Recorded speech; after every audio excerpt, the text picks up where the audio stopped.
안녕하세요, 여러분. 제 사연을 시작하기에 앞서 사연을 듣고 계신 많은 분들에게 한 가지 질문을 던지면서 시작해 보고 싶어요. 여러분은 인생에서 가장 중요한 게 뭐라고 생각하시나요? 돈, 사랑, 명예? 물론 각자 살아왔던 인생도 다르고 환경도 다르니 인생에서 우선순위로 두는 것들이 다 다를 거라고 생각합니다. 그런데 하나 분명한 건요. 돈을 우선순위로 두고 사는 사람과 사랑을 우선순위로 두고 사는 사람은 절대 한 배에 탈 수 없다는 겁니다. 또 사랑을 우선순위로 두는 사람과 명예를 우선순위로 두는 사람은 또 기름과 물과 같은 사이로 지낼 수밖에 없고요. 누구보다 뜻이 맞고 같은 길을 향해서 나아가야 하는 부부 사이라고 하면 모름지기 인생에서 같은 목표를 설정하고 달려가는 게 맞다. 이 얘기를 하고 싶더라고요. 톡톡 사연이 무슨 강의하는 것도 아닌데 뭐 이렇게 열과 성을 다해서 부부와 결혼을 펼치고 있느냐.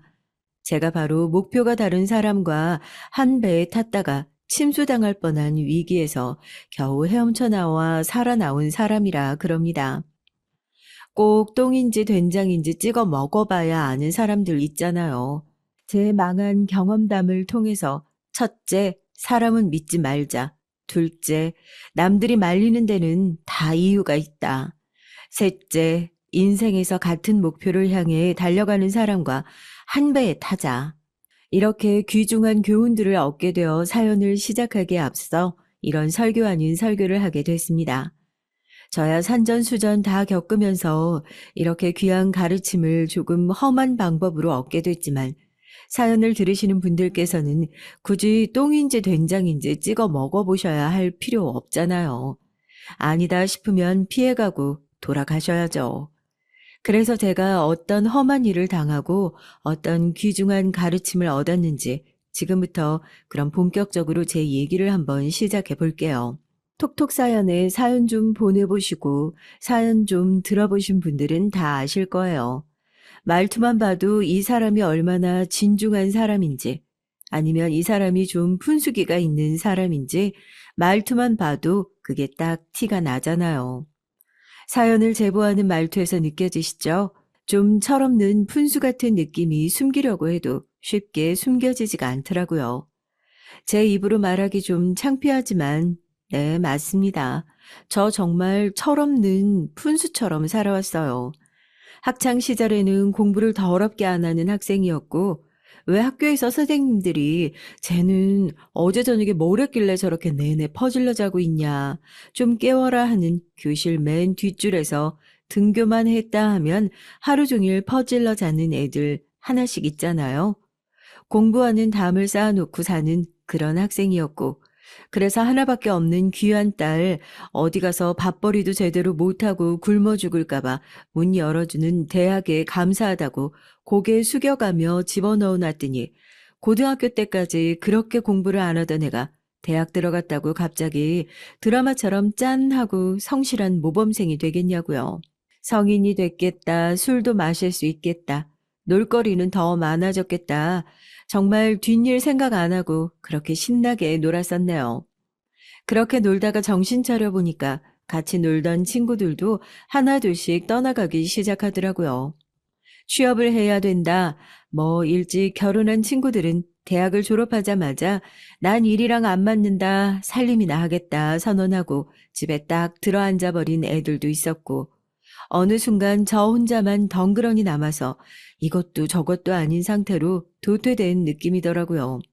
남들이 다들 자리 잡고 정신없이 바쁘게 살던 시기에 저는 남들보다 늦게 내가 좋아하는 게 뭔가 그렇게 느지막이 찾기 시작했어요.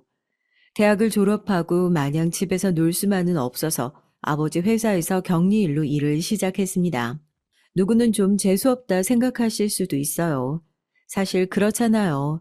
네가 사실 그 나이 먹도록 뒷일 생각 안 하고 놀 수 있었던 이유가 결국 다 아버지라는 든든한 뒷 배경이 있어서 그런 거 아니냐.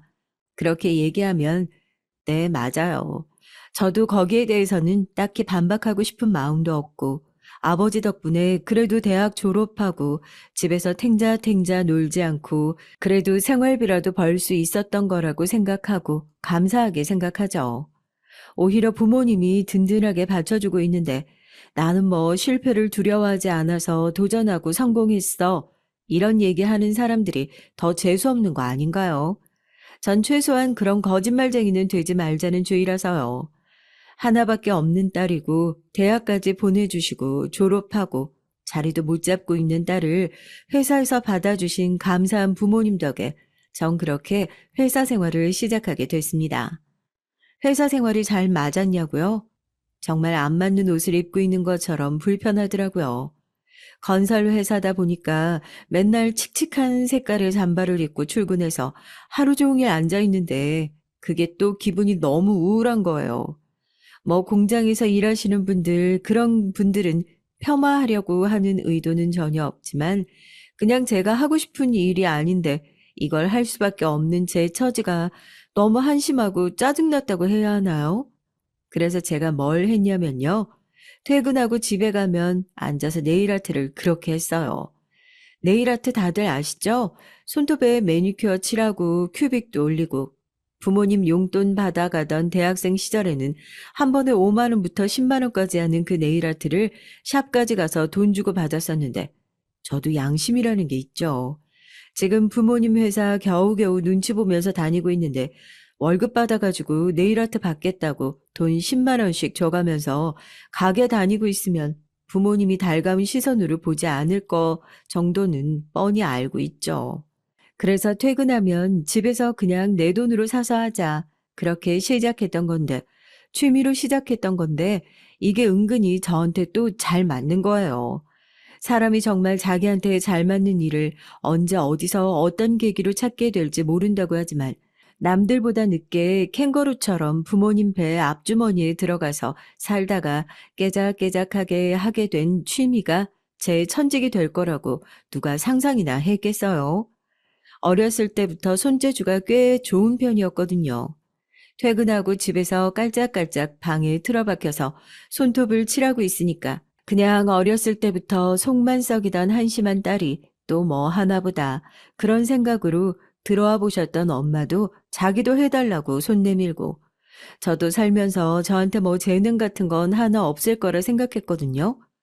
재능이란 단어는 TV에 나오는 축구 선수나 김연아나 뭐 이런 사람들한테나 어울리는 수식어라는 생각을 했는데 주변에서 너 재능 있는 것 같다. 그렇게 부추기니까 아버지 회사에서 받은 월급을 몽땅 털어가지고 학원 등록을 했습니다.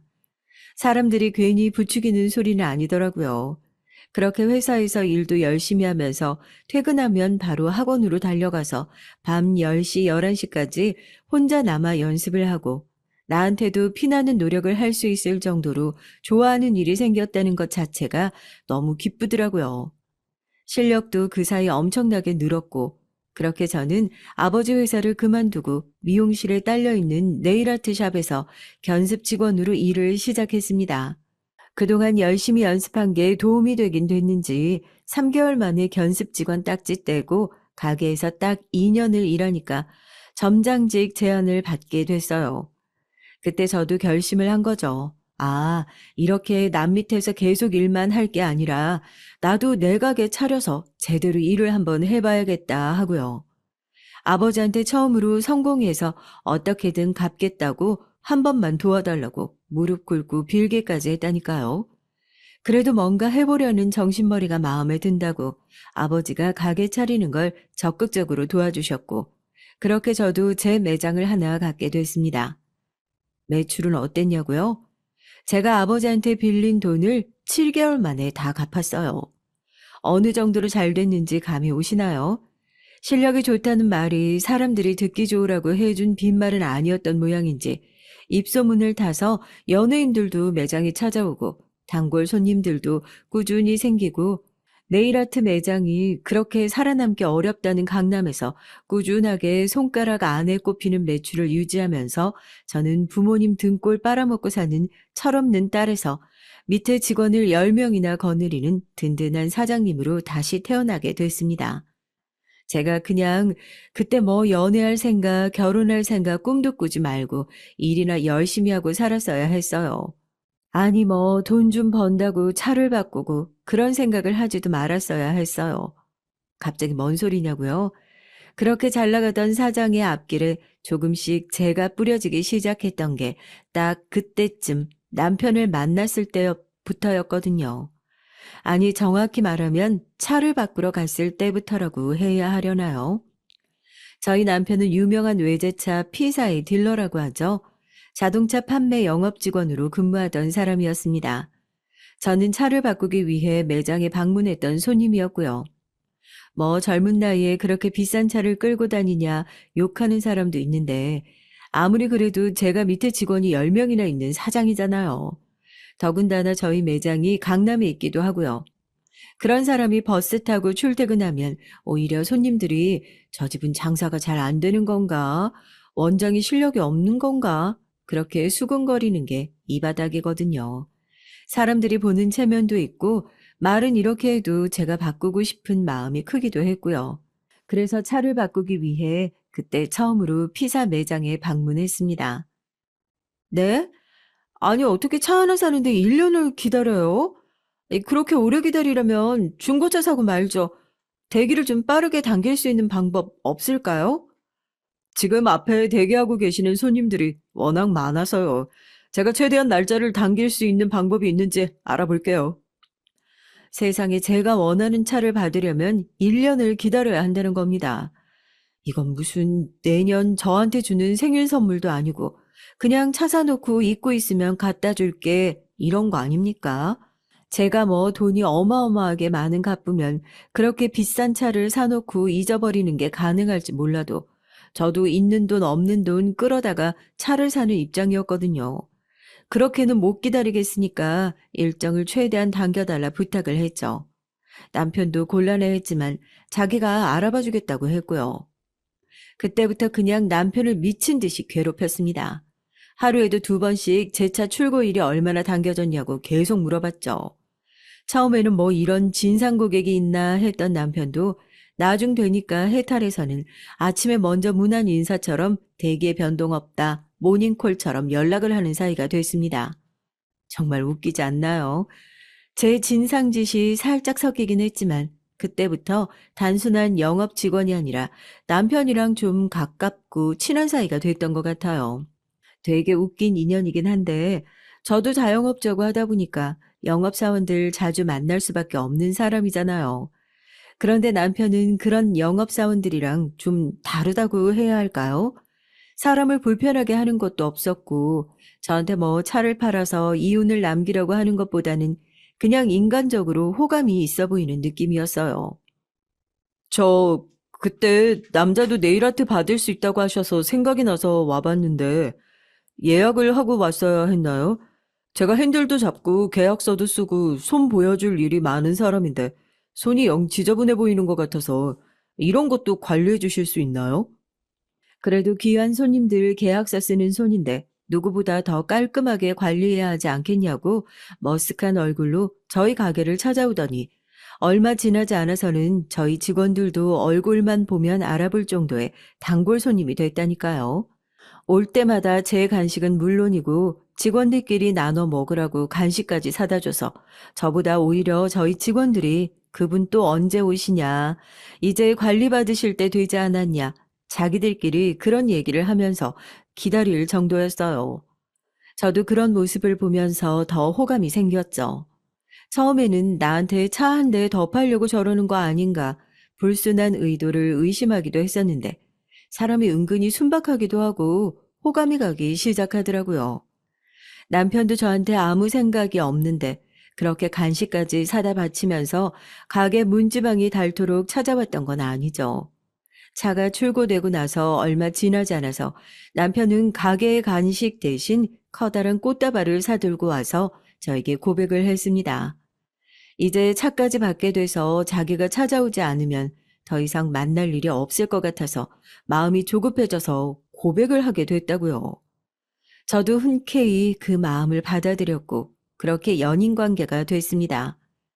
생각해보세요. 돈도 벌 만큼 벌었겠다. 이제 나이도 먹을 만큼 먹었겠다. 딱 하나 마음에 걸리는 게 연애 못하고 결혼 못하는 거 하나였는데 남들보다 조금 늦긴 해도 때가 되니까 이렇게 알아서 척척 잘 되는구나 싶어서 사람이 그냥 때가 다를 뿐이지 어떻게든 맞는 길로 가게 되어 있구나 그랬거든요. 남편도 저보다 2살 위인데 아버지가 돈 관련된 사고를 좀 치셔서 인연을 거의 끊고 산다고 하더라고요. 혼자서 홀어머니 모시다 보니까 여태까지 죽어라 일만 해서 연애 같은 걸 거의 해보지도 못했다고. 남편이 결혼하기 전부터 그렇게 힌트를 많이 줬는데 도망가질 못했어요.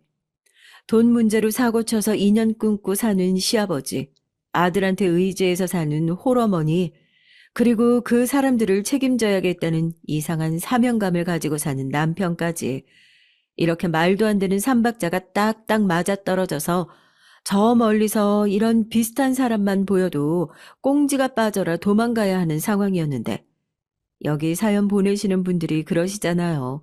그때는 대체 뭐에 씌인 건지 뭐에 홀린 건지 모르고 그렇게 결혼을 한다고요. 제가 딱 그 꼴이었습니다. 저희 부모님은 당연히 남편을 데려오자마자 절대 안 된다고 크게 반대를 하셨어요. 특히 아버지가 제일 완고하셨죠. 저희 아버지라서 하는 말이 아니라요. 은근히 사람 겉모습만 보고 판단하시는 게 되게 심하세요. 뭐 사연 쓰는 마당에 꾸며내고 말고 할 것도 없잖아요. 옛날 어른들이 다 그러시지 않나요? 이제 저도 나이가 있고 하니까 결혼을 하겠다고 남편을 데리고 가니까 단번에 그러세요. 나는 내 눈에 흙이 들어가는 한이 있어도 내 딸 영맨이랑 결혼 안 시킨다. 아무리 겉모습만 보고 저 사람은 집안이 어떨 것 같니, 학벌이 어떨 것 같니 판단하는 아버지지만 사람 앞에다 앉혀두고 그런 소리를 하실 정도로 무식한 분은 아니었으니까 저도 그런 아버지의 반대에 깜짝 놀랐었습니다. 남편을 돌려보내고 나서 제가 어떻게든 아버지 마음을 돌려보겠다고 이 사람이 얼마나 성실하고 우리 가게 사람들한테도 얼마나 잘하고 이런 얘기를 하는데도 아버지는 절대 안 된대요.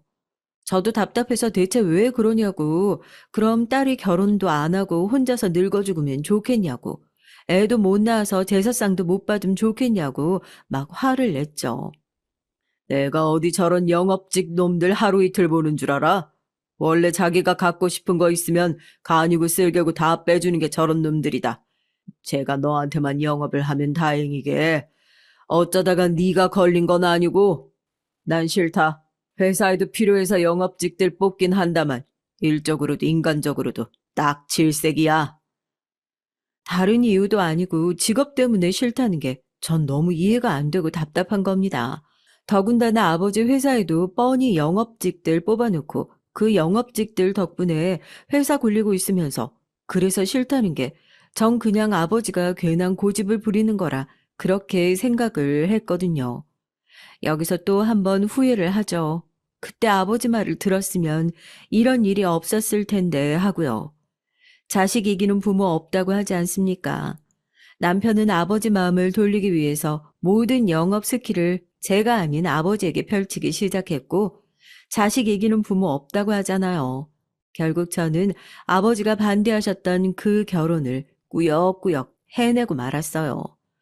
답답하신 마음은 알겠지만 결국 저도 정신을 차리니까 너무 답답해하지만 마시고 끝까지 들어주세요.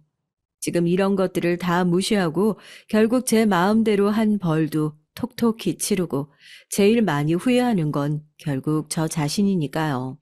10번 찍어 안 넘어가는 나무 없다 전법이 성공하고 나서 저희는 양가 부모님에게 손을 벌리지 않고 저희 힘으로 신혼집을 차리고 작지만 알차게 결혼 생활을 시작했어요. 그냥 솔직하게 말씀드리면요. 아무래도 제가 좀 더 버는 사람이었고 제가 여유가 있잖아요. 뭐 남편이 뭘 더 해와야 되네, 뭐 어쩌네 이런 것들이 속물인 제 입장에서 생각이 아예 안 나진 않았는데 남편의 저 성실함이라면 내가 조금 늦었지만 적성을 찾았던 것처럼 금방 잘 될 거라고 생각해서 결혼 당시에는 제가 조금 더 많이 내고 제 지분이 좀 더 컸던 것 같아요. 돈을 좀 더 쓰긴 했지만요. 아예 저만 크게 손해보는 장사는 또 아니었던 게 아무래도 제가 그렇게 제 돈 내고 입지가 조금 더 크다 보니까 시댁에서 쓸데없는 눈치 주는 일은 없더라고요. 다들 보시는 대로 제가 누구 눈치를 줬으면 줬지 뭐 누구 눈치 보고 그럴 성격은 절대 아니거든요. 그래서 시어머니가 눈치를 주시는데도 눈치를 못 챈 걸 수도 있지만 여튼 제가 느끼기엔 그랬어요. 남들이 시집살이라고 하는 것들 있잖아요. 시댁에서 시어머니와 은근한 기싸움이라던가 쓸데없는 집안 행사에 오라가라 잔소리하시는 시어머니. 전 그냥 그런 게 톡톡 사연이나 들어와야 들을 수 있는 진기한 사연 같은 거였다니까요, 정말. 김장하자고 부르는 시어머니요? 전혀 없었어요. 오히려 저한테 생판 얼굴도 모르는 손님들 맞는다는 게 얼마나 힘든 일인지 본인도 본인 아들 일하는 걸 봐서 잘 안다면서 김장한 김치를 손수 냉장고에 채워주신 적은 있어도 그런 거 하자고 저를 오라가라며 부르신 적 없었어요. 오히려 어쩔 땐 왜 저렇게 잘해주시나 좀 부담스럽다고 느낄 정도긴 했죠. 저도 그렇게 양심 없는 며느리는 아니었던 게요. 각자 자기가 잘할 수 있는 영역이 있는 거잖아요. 시어머니가 김장김치를 냉장고에 채워주고 우리 며느리 같은 사람이 어디 있냐면서 마르고 닳도록 칭찬을 하시는데 대신에 저는 돈을 좀 썼죠. 시어머니 여행도 보내드리고 뭐 스파도 끊어드리고 제가 팔짱 끼고 비위 맞추는 건 돈 받고 하루 종일 손님들한테 하는 걸요. 그걸 가족들한테까지 하고 싶진 않거든요. 저도. 대신에 번 만큼 가족들 행복하게 쓰라고 그렇게 저도 모자라지 않게 퍼줬다. 그건 장담할 수 있어요. 자, 이제 그러면 좀 방대하긴 했어도 제가 어떤 결혼 생활을 했는지 충분히 이해는 되실 것 같아요. 지금 시간이 되시는 분들은 시원한 냉수라도 한 잔 떠다가 쭉 들이키시는 게 좋을 것 같네요. 이제부터 좀 답답하고 열받는 일들이 시작될 예정이거든요. 철없는 푼수가 아버지가 그렇게 반대하시는 결혼을 꾸역꾸역 했지만 시댁에서 그렇게 사랑받는 모습을 보면서 저희 친정에서도 네가 결혼 하나는 잘했다면서 금세 말을 바꿔서 그렇게 칭찬을 하셨는데 그렇게 잘 나가다가 왜 남편이 둘도 없이 나쁜 놈으로 보이기 시작했냐면요. 남자들은 왜 그럴까요? 그런 얘기 들어보셨어요? 남자들은 호주머니에 여유가 있으면 안 된다고요. 자기 그릇이나 씀씀이에 비해서 감당하지 못할 정도로 큰 돈이 들어오기 시작하면 다른 생각을 하게 된다고. 저희 남편도 딱 그 꼴이었거든요. 제가 변변찮은 직장에 다니면서 허리띠를 졸라매면서 살았으면 남편 놈도 그렇게 다른 생각을 할 여유 같은 게 없지 않았을까 싶은데 아쉽게도 저는 일에 미쳐 사는 워커홀릭이었고 남편이 집안 살림을 걱정할 정도로 적게 벌어다주는 마누라도 아니었고 그리고 저의 가장 큰 실수는 남편을 너무 많이 믿고 있었다는 거죠. 남편이 그렇게 둘도 없는 검은 머리 쓰레기인 사실을 결혼 전에도 결혼 후에도 눈치 못 챌 정도로 눈치가 없는 제가 어라, 그래도 이건 좀 이상하다.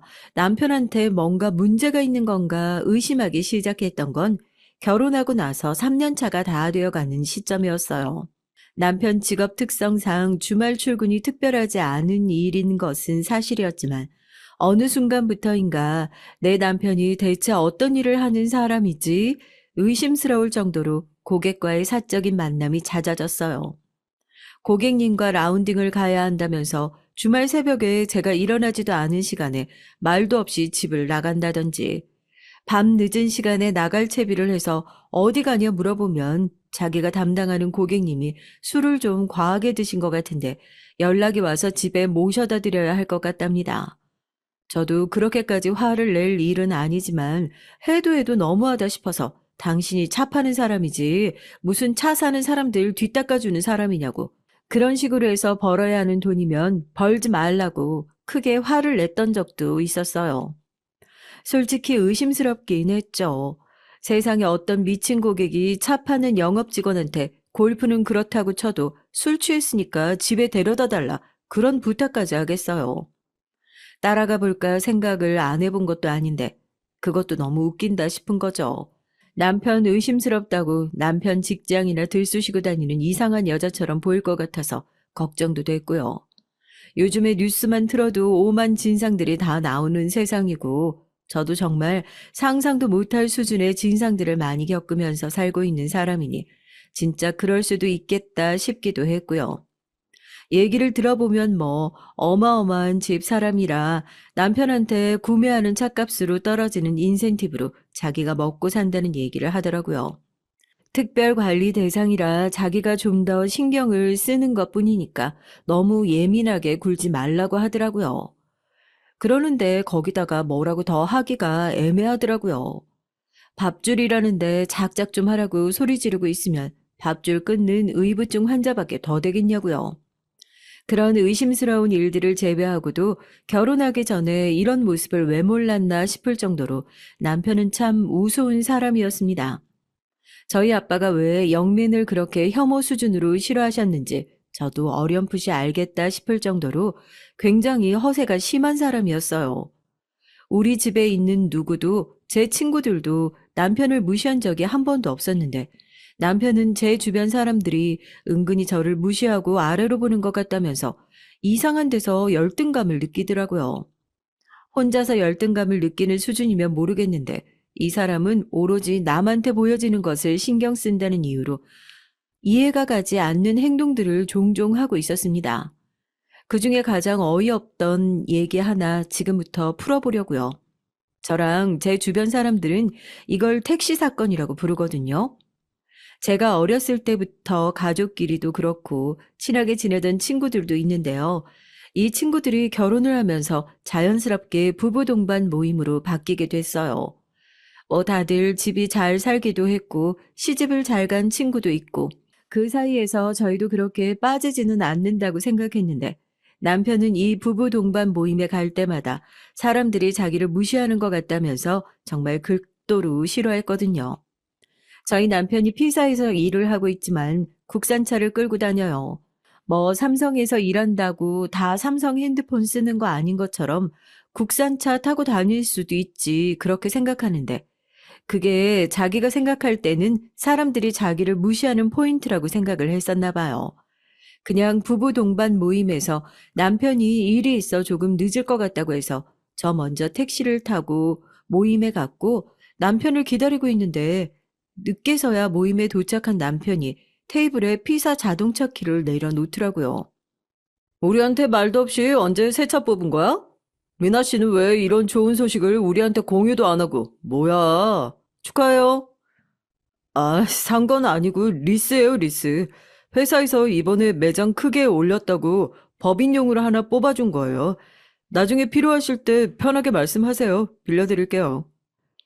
저한테 회사에서 차를 받았다느니 그런 얘기를 한 적이 단 한 번도 없었는데 갑자기 의기양양하게 회사에서 차를 뽑아줬다고 자랑을 하는 남편의 모습이 이상하기만 했죠. 뭐 거기서 갑자기 무슨 차냐고 따져 묻기도 애매해서 그렇게 모임이 끝나고 남편을 따라 주차장으로 내려가면서 그제서야 제가 궁금한 걸 캐묻기 시작했습니다. 대체 이 차는 무슨 차냐고요?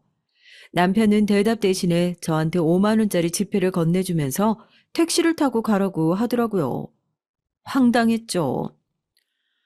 아, 무슨 법인 차량이야. 이거 시승용 차량이라고. 회사에 얼른 다시 가져다 놔야 돼. 나 차 가져다 놓고 나면 시간 좀 걸리니까 그냥 오늘은 택시 타고 집으로 들어가. 남편 대답이 더 열받는 겁니다.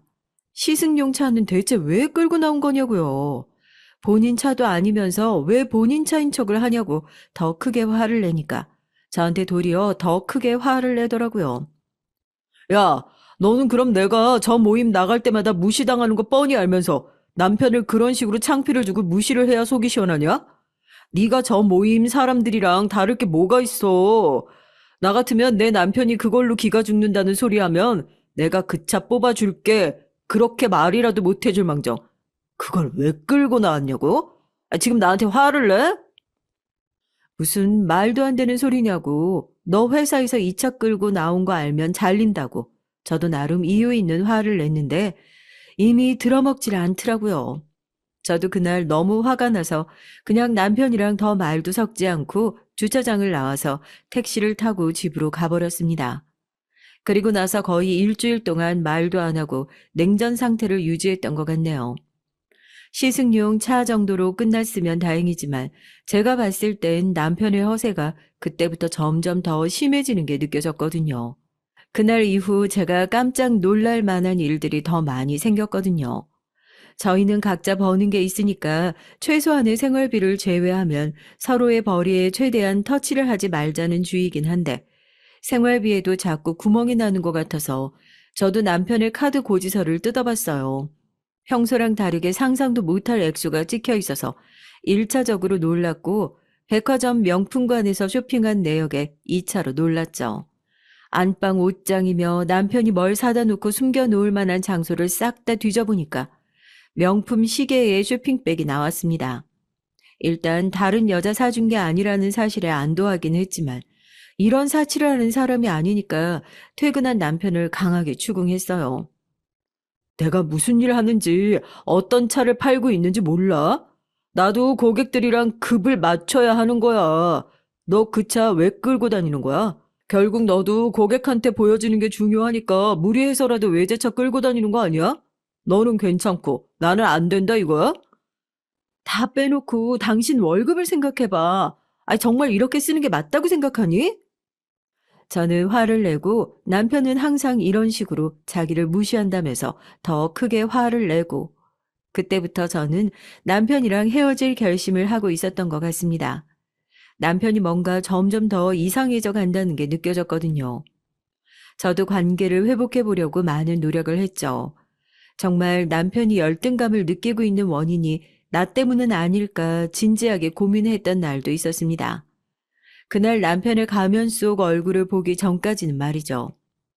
남편이랑 최근에 집에서 너무 언쟁만 한 것 같아서 저도 나름대로 남편과 관계를 회복해보고자 점심시간에 짬을 내서 남편의 회사 근처로 갔어요. 밥이야 회사 사람들이랑 같이 먹더라도 커피 한 잔 같이 할 짬은 낼 수 있겠지. 커피라도 마시면서 그동안 있었던 일들을 좀 차근히 얘기를 해보자 싶었거든요. 그런데 남편이 일하는 근무지로 찾아가 남편을 찾는데 제 모습에 남편과 같이 일하는 동료가 크게 당황하면서 저한테 그렇게 대답하는 거예요. 오늘 집안일 때문에 휴가 내신다고 하셨는데 사모님은 모르고 계셨냐고요. 아침에 뻔히 출근하겠다고 양복까지 챙겨 입고 간 사람이어서 뭔가 이상하다 싶었죠. 혹시라도 시댁에 무슨 일이 생긴 건가 싶어서 시어머니에게 전화를 걸었는데 시어머니는 제 전화를 받지도 않고 거절하셨고요. 확실히 누가 봐도 수상한 상황이었습니다. 남편이 갈 만한 데를 곰곰이 생각해보고 있는데 생각보다 남편은 쉽게 찾아낼 수 있었어요. 어디서 잡았냐고요? 역시 소문내기 좋아하는 말 많은 친구 하나가 제일 좋더라고요. 물론 그 뒤에 소문이 어디까지 퍼질진 모르겠지만 여기저기 들쑤시고 다니기 좋아하는 제 친구가 하필이면 남편을 백화점에서 딱 목격한 겁니다. 너 지금 현대백화점 VIP 라운지로 당장 와.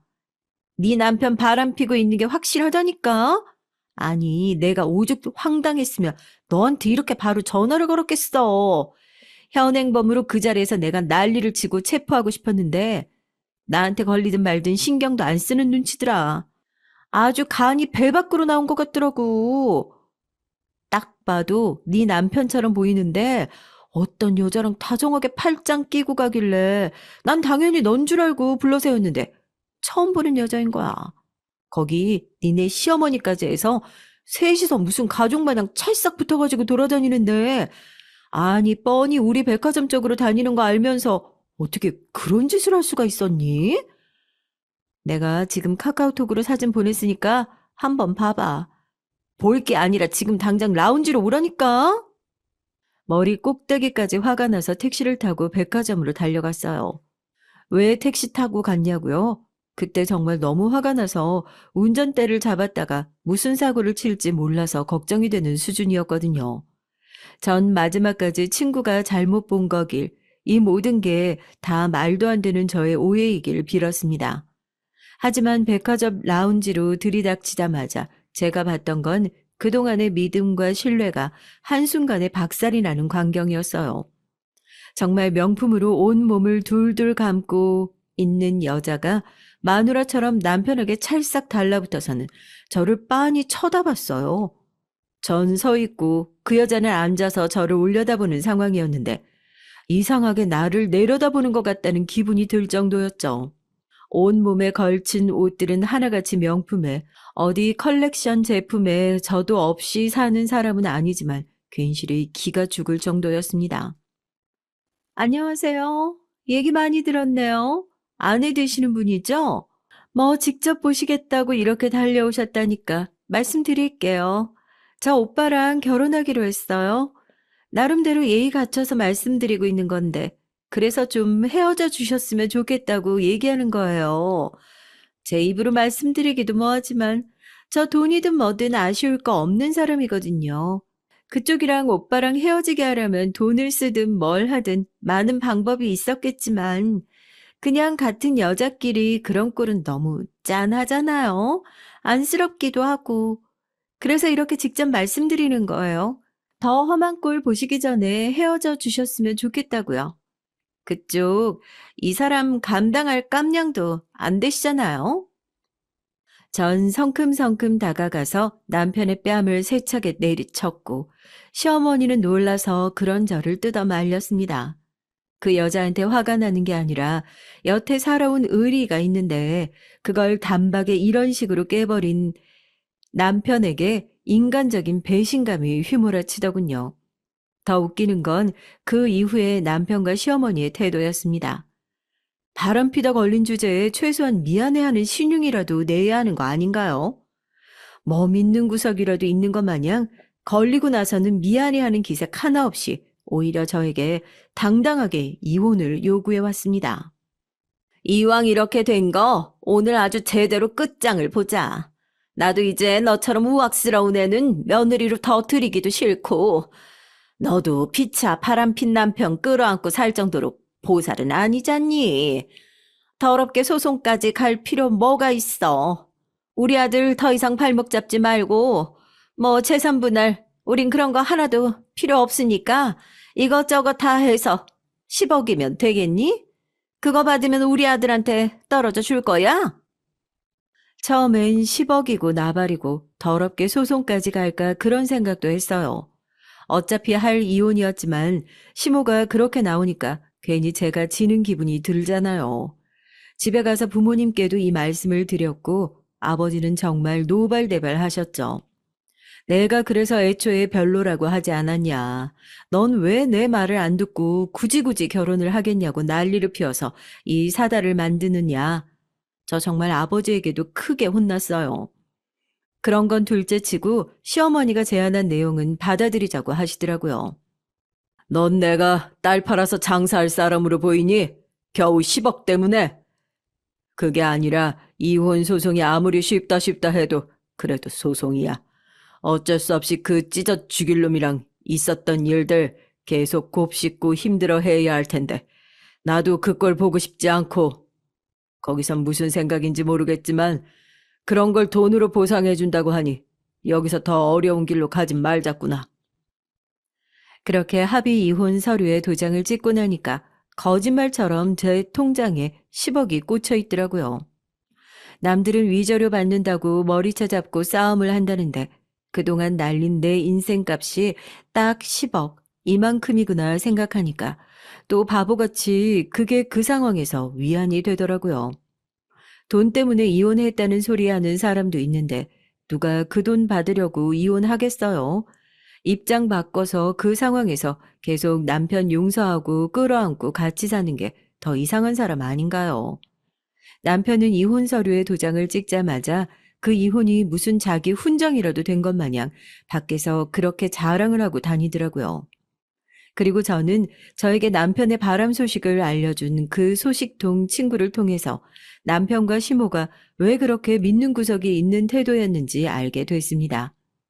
백화점에서 마주쳤던 남편의 내연녀, 그 명품으로 떡칠을 하고 다니던 그 여자가 모 대기업의 상속녀였답니다. 혼외자식이라 여태 인정을 못 받았는데 이번에 법정 싸움을 길게 해서 결국 재산을 다 물려받기로 했다고. 뭐 재산이 1,000억대라나요? 너무 먼 나라 얘기라서 부럽지도 않고 그냥 다 떠나서 왜 그런 여자가 저희 남편을 골랐는지 이해가 안 됐다고 하면 웃긴가요? 주위에 이혼 소송 때문에 스트레스 받는 친구가 한 바가지인데 이렇게 냉큼 돈까지 줘가면서 이혼해 달라고 사정을 하는 거 보니 이번엔 여자 하나 물어서 팔자 제대로 폈구나. 그래, 좋은 게 좋은 거라고. 나도 이 돈 받고 이제 이 집안이랑은 연을 끊자. 그리 생각했습니다. 이혼을 한 지 2주도 안 됐을까요? 전 다시 조용히 일상으로 복귀했죠. 가게도 더 열심히 나갔고 그동안 아무것도 없이 허세만 부리고 다니는 남편 뒷바라지 한다고 제대로 신경 쓰지 못했던 일에 더욱 매진하게 됐습니다. 그렇게 제 자리에서 최선을 다하면서 살아가고 있는데 전 남편 놈한테 뜬금없이 전화가 온 거예요. 또 무슨 헛소리로 사람 속을 긁어놓을까 은근히 기대까지 되더라니까요. 전화를 받으니 그 내용이 아주 가관이었습니다. 저 이혼한 마당에 갑자기 이런 얘기 미안한데 내가 위자료로 줬던 10억 잠깐만 빌려줄 수 있을까? 아니 10억이 아니라 5억이라도 괜찮아. 내가 진짜 금방 다시 갚을 수 있거든. 너도 들었지? 나 땡땡기업 상속녀랑 재혼 앞두고 있는 거. 그래도 내가 예정 생각해서 너한테 연락한 거야. 나한테 투자금으로 그 돈 빌려주면 내가 한 달 후에 2배로 돌려줄 테니까. 미친 소리 하고 앉아있네. 야, 돈 벌 거면 너 혼자 벌어. 전 마누라한테 전화해서 이딴 얘기는 하고 싶니? 끝까지 안심하고 짜증나게 진짜. 너 나랑 내 부모님 하여튼 내 주변 사람들한테 이딴 연락 한 번만 더 하면 있는 죄 없는 죄 다 끌어다가 뒤집어 씌워서 아주 경찰서에 쳐넣어 버릴 테니까 그런 줄 알아? 당장 끊어. 황당했죠. 전 남편은 저에게 횡설수설 자기가 투자 때문에 급하게 돈이 필요한 일이 있는데 최근에 저한테 빚까지 내서 10억을 준 상황이라 급하게 돈이 필요하다고 저한테 그 돈을 빌려줄 수 있냐고 전화를 해온 겁니다. 저는 그 전화를 받고 세상에 그렇게 대단한 상속녀를 만나고 있으면 돈 걱정은 전혀 없는 거 아니냐. 그렇게 돈이 궁한 상황이면 네가 좋아하는 그 상속녀 나부랭이한테 전화해서 도와달라고 하지. 왜 나한테 전화해서 아침부터 사람 열받게 하느냐고 욕을 한 바가지를 쏟아냈습니다. 그렇게 전화를 끊고 남편의 연락처를 바로 차단을 해버렸어요. 한동안 난리도 아니었습니다. 제 친구들한테도 물어보니까 비슷한 연락을 다 받았다고 하더라고요. 아니 상식적으로 1,000억대의 상속녀와 결혼을 앞두고 있는 남자가 아무리 투자자금 명목이라지만 주변 사람들한테 돈을 빌리고 다닌다는 상황이 이해가 되세요? 전 정말 이해가 되지 않았어요. 만약 정말 투자 자금이 필요한 상황이라면 주변에서 가장 돈이 많은 자기 와이프한테 자금을 융통해 달라고 요청하면 될 일 아닌가요? 거기서부터 이 사람이 지금 잘못된 일을 하고 있다 확실하게 느낄 수 있었습니다. 그리고 얼마 후에 제 불길한 예감이 기가 막히게 맞아떨어지는 소식을 듣게 됐어요. 이혼을 한 지 정확히 한 달 후 우스갯소리로 이혼 서류에 아직 도장도 마르지 않은 그 시기에 저는 일을 하던 중 전 시모의 부고 문자를 받게 됐습니다. 들고 있던 것들을 몽땅 떨어뜨릴 정도로 너무 놀라서 말이 안 나오더라고요. 제가 이혼을 할 때까지만 하더라도 지병도 없고 그 나이 때 노인답지 않게 따로 챙겨 먹는 약 한 알도 없는 사람이었는데 갑작스러운 부고 소식에 저도 장례식장에 갔습니다. 뭐 속도 없이 거길 왜 따라가냐고 하면 할 말이 없는데 그래도 정말 마지막으로 예의를 지켜야겠다는 생각으로 갔던 거니까 너무 뭐라고 하진 말아주세요. 그렇게 찾아간 장례식장은 제가 생각했던 것보다 더 가관이었습니다.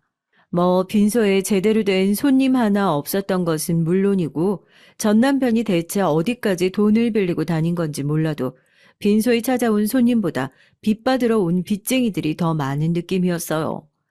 남편이랑 결혼을 앞두고 있다는 그 1,000억대의 상속녀는 어디 간 건지 빈소에 코빼기도 내비추지 않는 상황이었고요. 그래도 한때는 내 모든 걸 다 포기하고서라도 이 사람 하나만 있으면 되겠다. 그렇게 선택했던 사람이었는데 소주병을 들고 수염이 시퍼렇게 올라와서 상주 역할도 제대로 못하고 벽에 페인처럼 기대어 앉아있는 꼴을 보니까 저도 참 바보같이 짠하다는 생각이 들긴 하더라고요. 보조금만 놓고 절만 빨리 하고 가야겠다 했는데 저를 본 남편이 흔들리는 눈으로 저를 바라보더니 눈물을 펑펑 흘리면서 무릎을 꿇고 잘못했다고 막 비는 거 아니겠어요? 사람들 보는 눈도 있고 하니까 지금 뭐 하는 짓이냐고, 장례식인데 얼른 진정하고 무슨 일이 있었던 건지 얘기나 좀 해보라고 상주 휴게실로 남편을 데려갔습니다.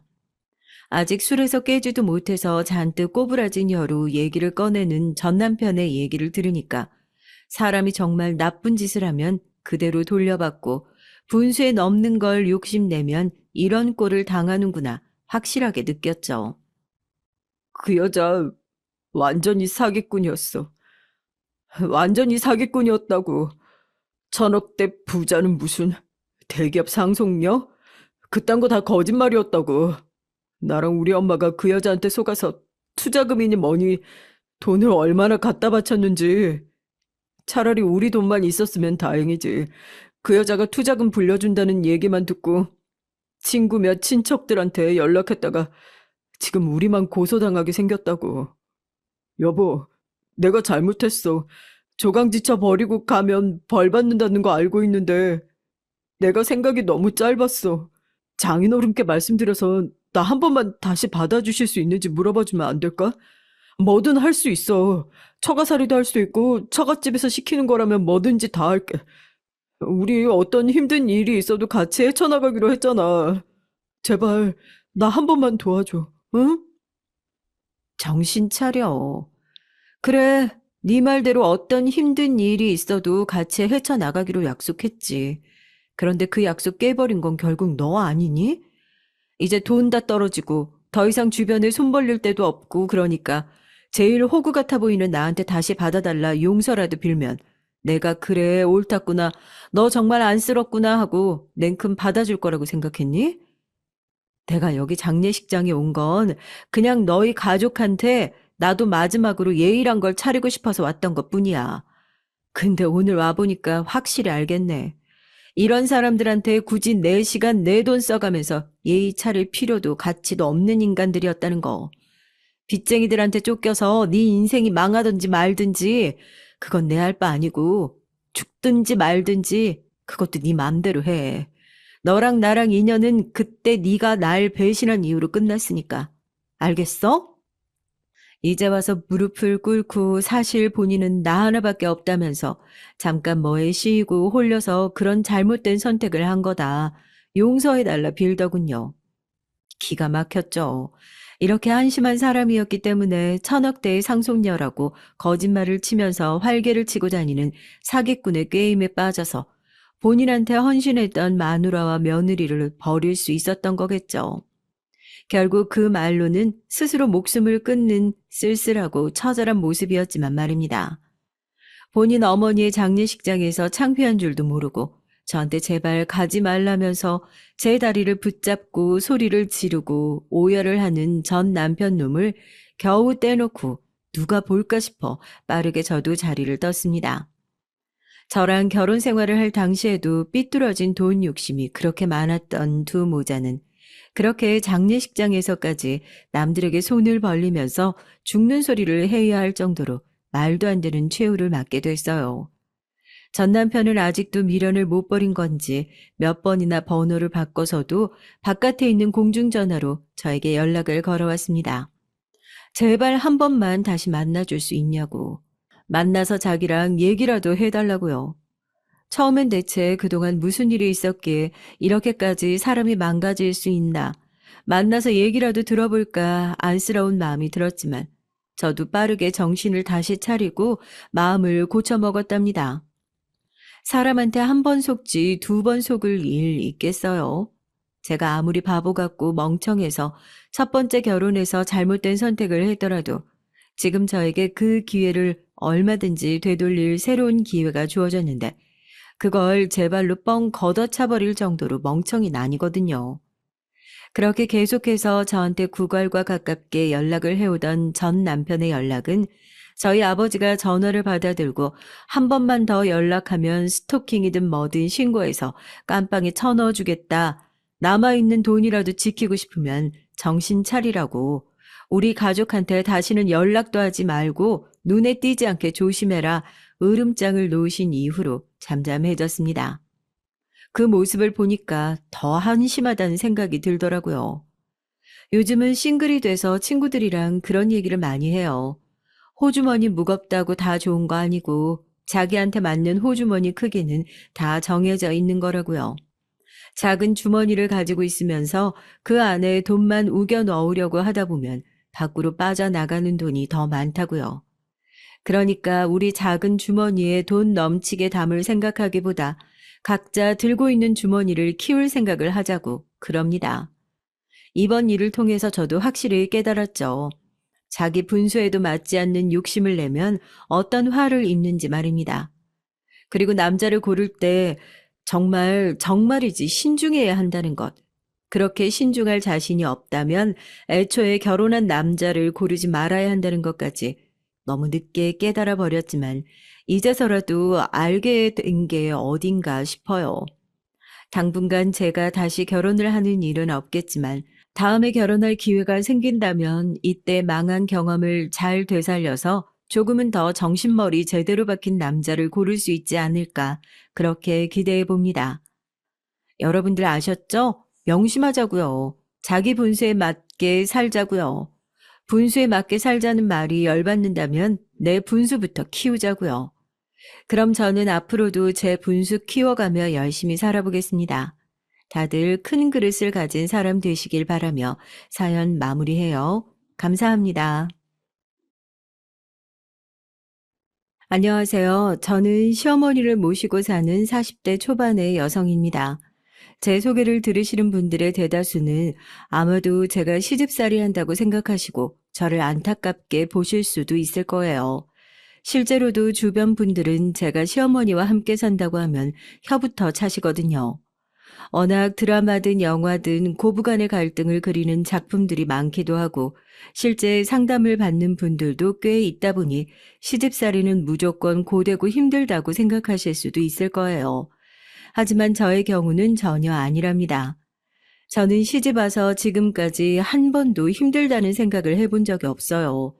왜 딸 같은 며느리라는 말들 하시잖아요. 제가 딱 그런 며느리거든요. 저희 시어머니께 저는요. 저도 결혼하기 전까지만 하더라도 세상에 딸 같은 며느리가 어딨냐고 며느리는 며느리일 뿐이라고 생각했어요. 나는 시부모와는 함께 살 수 없다고도 생각했고요. 당시에 저로서는 시부모를 모신다고 말하는 남자하고는 절대로 결혼하지 않겠다고 말했던 적도 있을 정도로 있을 수도 없는 일이었습니다. 그런데 제가 딱 저희 시어머니를 만나고 180도 생각이 바뀌었어요. 저만큼 저희 시어머니께서 저를 생각해 주시는 마음이 남다르시다는 거죠. 남편은 이남 일녀의 둘째로 이른바 금수저예요. 위로는 형이, 아래로는 여동생이 하나 있죠. 시누이는 악기를 전공해서 한국에 있는 시간이 거의 없었는데요. 저도 결혼식장에서 만난 것이 전부일 정도였답니다. 그래서 시집을 갔을 때 시댁에 남아있던 가족은 시어머니, 아주버님, 그리고 저 이렇게 네 식구였어요. 시댁에는 집안일을 봐주시는 이모님이 계셔서 제가 막 뭘 할 필요는 없었고요. 그냥 저희 부부 머무는 2층만 책임지면 됐죠. 그런데 문제는 딱 우리 아주버님이 문제였어요. 저는 진짜 아주버님처럼 싫은 건 많고 불편한 건 많은 사람을 본 적이 없었거든요. 결벽증이 있으신 건지 자기 방 청소를 할 때 책상 위에 물건이 절대 흐트러지면 안 된다고 하시지를 않나. 방향제도 딱 정해진 브랜드 제품이 아니면 안 된다고 하시질 않나. 어쩌다 책상에 올려둔 책이 조금이라도 흐트러졌다 하면 아주 이모님한테 해도 되는 말과 안 되는 말을 구별도 못하고 쏟아내는데 옆에서 보고 있으면 온 몸에 두드러기가 날 정도였어요. 뭐 그래도 그것까지는 저도 이해하려고 노력했죠. 그런데 빨래를 걸 때 다른 가족들이랑 섞어서 하지 말라고 하는 건 진짜 해도 너무하다 싶었어요. 아주버님은 세제랑 섬유 유연제 브랜드는 물론 그 양까지도 정해주시는데 딱 돌겠더라고요. 아니, 그렇게 나오실 거면 아예 자기가 하든가. 빨래거리는 턱턱 내놓으면서 요구사항은 뭐가 그렇게 많은지 정말 머리가 지끈거렸죠. 설거지도 마찬가지였어요. 딱 아주버님이 쓰시는 그릇과 수저가 있는데 그걸 가족들이 쓰는 것과 섞이지 않도록 따로 소독기 돌리라고 시켰을 땐 진짜 저도 안 되겠다 싶어서 한마디 했답니다. 아주버님, 그렇게 찝찝하시면 직접 본인이 좀 하시든가요. 빨래도 설거지도 이모님 몸이 10개도 아닌데 어떻게 다 하세요? 재수 씨가 하는 것도 아닌데 뭘 그렇게 오지랖입니까? 그리고 돈 받고 일하는 거면 주인이 요구하는 것 정도는 알아서 해야 하는 것 아닙니까? 하지만 아주버님께서 너무 과한 것을 요구하시잖아요. 스스로 하시는 거 하나 없으시면서 매번 이모님께 아무 말이나 하시고 요즘 시대에 어떤 시대인데 그렇게 나오세요? 재수 씨, 재수 씨가 살던 세상이랑 여긴 달라요. 저 사람들 기분 나쁘면 나가라고 해요. 여기서 일하고 싶다는 사람 넘치니까. 그리고 재수 씨도 우리 동생이랑 결혼했으면 수준 좀 높이고요.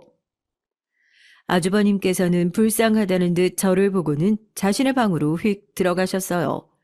진짜 옆에서 남편이 말리지 않았더라면 따라 들어가서 다 엎어버렸을 텐데 남편이 아주버님은 원래 저런 사람이니 상대하지 말라고 하더군요. 원래 그런 사람이 어딨냐고 따져 물었지만 남편의 말에 의하면 평생 자기 손으로 뭔가를 해본 적 없는 사람이라 어쩔 수가 없다고 했죠. 저는 그런 남편의 반응이 더 답답했지만 결국 더 이상의 일을 키우는 것은 참기로 했습니다. 진짜 어떤 여자가 아주버님이랑 결혼할지 참 안 됐다는 생각만 했어요. 집 시내도 다 짝이 있다더니 제가 시집 온 지 2년 차 드디어 아주버님께서 결혼할 여자라고 하면서 집에 손님을 데려오셨어요. 첫인상부터가 얼굴에 화려함이랑 세 글자가 턱하니 새겨져 있는 그런 분이셨죠. 제가 지금은 병원에서 근무하고 있지만 예전에 아르바이트를 한창 할 때는 백화점 명품관에서 있어서 봤었거든요. 그래서 아주버님이 소개한다는 분이 머리부터 발끝까지 명품으로 온 몸을 휘감고 있다는 것쯤은 바로 알아볼 수 있었습니다. 액세서리를 제외하고도 몇 천만 원은 입고 있는데 진짜 입이 떡 벌어지더라고요.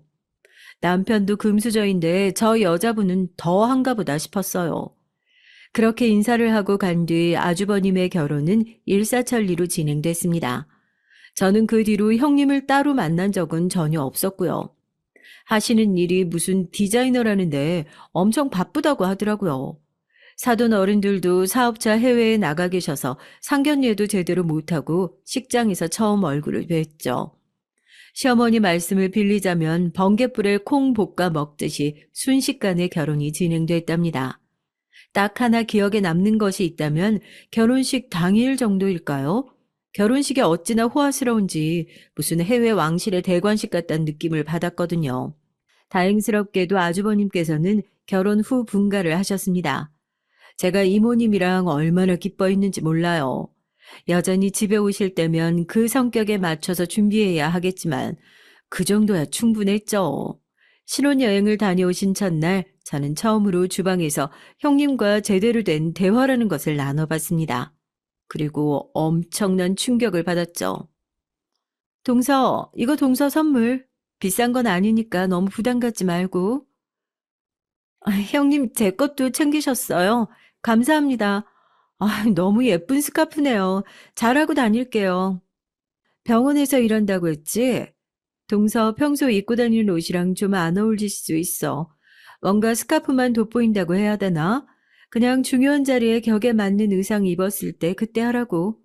서방님도 언젠가는 교수님이 되실 텐데 그런 자리에 너무 떨어지게 입을 수는 없으니까. 나긋나긋 웃으시면서 말씀하시는데 결론은 제 수준에 과할 수 있으니 중요한 자리에만 하고 나가라. 뭐 이런 뜻이었죠. 역시 그 밥에 그 나물이구나 하더니 어떻게 아주버님이랑 똑같으신지 진짜 아주 천생연분을 만났더라고요. 저는 그런 형님의 말에도 굴하지 않고 방긋 웃으면서 병원에서 하고 다녀도 다들 부러워할 것이라고 말하고는 몸을 돌려 이모님의 식사 준비를 도왔습니다. 형님은 제 귀에 들리지도 않을 작은 목소리로 중얼거리시더니 나가버리시더라고요. 형님과의 최악의 첫 대화를 나누고 나서 저는 형님이 어떤 사람인지 대충은 알 것 같았어요. 딱 제가 싫어하는 부류의 사람이었죠. 하지만 무턱대고 싫다는 소리만 할 수 없으니 적당히 거리만 유지하는 정도로 지내야겠다 싶었습니다. 그런데 너무 놀라운 것은 그런 형님도 시어머니께는 고양이 앞에 쥐 마냥 너무 순하게 행동을 하는 것이었어요. 마치 본인이 시어머니의 손과 발이라도 되는 것처럼 어머님, 어머님 부르면서 비위를 맞추는데 좀 심하다 싶을 정도였죠. 그래서 질투해? 어머니가 형수님을 더 좋아하실까봐? 그런 게 어딨어. 나도 형님도 다 같은 며느린데. 그리고 우리 어머님이 어떤 분이신데 이런 일로 며느리 차별하실 분은 전혀 아니시거든? 모르지. 형수님이 얼마나 입안에 혀처럼 굴어. 우리 어머니 은근히 칭찬에 약하다. 아주 당신은 재밌어 죽겠지. 난 아주버님만으로도 벅찬데 형님까지 미치겠구만. 남편은 형님과 아주버님 얘기에 진절머리를 치는 제가 재밌다는 듯이 한참을 웃었네요. 제 속만 답답했죠. 그나마 작은 위로가 있다면 자주 볼 필요가 없다는 것이었어요. 하지만 그건 저의 엄청난 착각이었습니다. 형님은 시어머니께 찰싹 달라붙어서는 같이 쇼핑을 가자고 조르기도 하고 괜찮은 공연이 나왔다며 모셔가기도 했어요. 딱 저만 빼고 말이죠. 별 유치한 경우를 다 보겠다 싶더라고요. 그런데 어머님께서 형님을 따라 다녀오시면 어찌나 피곤해 하시는지 저러다 병나시면 어떻게 하나 걱정이 될 정도였습니다. 그날도 마찬가지였죠. 시어머니께서는 집에 오시자마자 침대에 쓰러지듯이 누우셨어요. 저는 시어머니께서 평소 챙겨 드시던 영양제를 챙겨 따라 들어갔죠. 무슨 종이 가방이 그렇게 많은지 과장 조금 보태면 쇼핑을 다녀오신 건지 백화점을 털고 오신 것인지 구분이 안 갈 정도였습니다. 그냥 좀 조용히 구경했으면 좋겠는데 어찌나 말이 많은지 아휴 내가 다 기운이 빠진다. 아이고. 많이 피곤하세요, 어머님? 어디 불편하신 곳은요? 아이고, 내 정신 좀 봐라. 아유, 내가 너무 예쁜 가방이 눈에 들어오길래 우리 작은 며느리 주려고 하나 사왔지. 시어머니께서는 형님이 명품관에 가자고 해서 따라가셨다가 제가 출근할 때 들고 다니는 가방이 헤어진 것이 떠올라 하나 구매했다고 하시면서 가방 하나를 주셨어요. 딱 열어보는데 너무 제가 좋아하는 스타일이라 저도 모르게 환호성이 나왔죠. 진짜 이걸 어떻게 들고 다니나 싶을 정도로 제 마음에 쏙 들었습니다. 시어머님께서는 형님께는 절대 비밀이라고 하시면서 다른 것들도 꺼내서 제 선물이라고 주시는데 감동 그 자체였습니다. 형님의 시어머니 챙기는 것도 그리 오래가지 않았어요. 시어머니께서 체력적으로 너무 힘들어 하셨거든요. 그래서 그런지 이번에는 몸에 좋다는 것들을 가지고 와서는 주방을 엉망으로 만들기 시작했습니다. 잘 모르신다고 하시면 도와드릴 생각이었는데 무조건 혼자 하겠다고 고집을 부리면서 엉망이 되어가는 주방을 보고 있을 수밖에 없었죠. 옆에서 요리하는 모습을 딱 봐도 형님이 얼마나 서툰지 알겠더라고요. 결국 저라도 좀 나서서 하려는데 형님께서 절대 손대지 말라고 하시는데 결국 저도 그럼 마음대로 하라고 하는 심정으로 그냥 물러났죠. 칼질도 제대로 못하는 형님은 결국 손가락을 몇 군데 베이고서야 음식을 완성하셨답니다. 솔직한 말로 음식이라고 부를 수 있기는 한 건지 알 수 없었지만 말이에요. 어머님, 이 음식이 체력 떨어지셨을 때 바로 효과 본다고 하니까 어서 드셔보세요. 오늘 날씨도 덥더라고요. 아유, 어디 아픈 것도 없는데 뭐하러 이런 것까지 챙겨. 고맙게 잘 먹으마. 건강하실 때 더 챙기셔야죠. 제가 곁에서 하나하나 다 챙겨드려야 하는데 나가 살다 보니까 어쩔 수가 없네요. 그래도 제가 처음으로 만들어 본 음식이니까 어머님 예쁘게 봐주세요. 아니, 손은 또 왜 그래? 디자이너 한다는 사람이 손을 조심해야지. 어머님 위해서라면 이 정도 괜찮아요. 시어머니께서는 밴드를 붙인 형님의 손을 보시고는 미안한 마음과 안타까움이 가득 담긴 손길로 쓰다듬어 주셨습니다. 형님은 괜찮다고 하시면서 음식을 드셔보라고 권하고 계셨죠. 그 모습을 보는데 무슨 시트콤 같더라고요. 만약 이 모든 것이 형님의 진심이었다면 저는 감동을 하고 있었겠죠. 하지만 그게 아니니까 너무 재수가 없더라고요. 어머님께서 좀 쉬겠다고 하셔서 밖으로 나오는데 형님께서 제게 빈 그릇을 내밀더니 가져가서 좀 치우라고 하더군요. 아니 무슨 종부리듯이 턱짓으로 시키는데 제가 왜 해야 하나 싶더라고요. 그래서 저는 형님이 직접 하시라고 말했죠. 가서 주방 좀 치우라는데 그게 그렇게 어려워, 동서? 형님께서 요리한다고 엉망으로 만드셨으면 치우는 것도 끝까지 형님이 하셔야죠.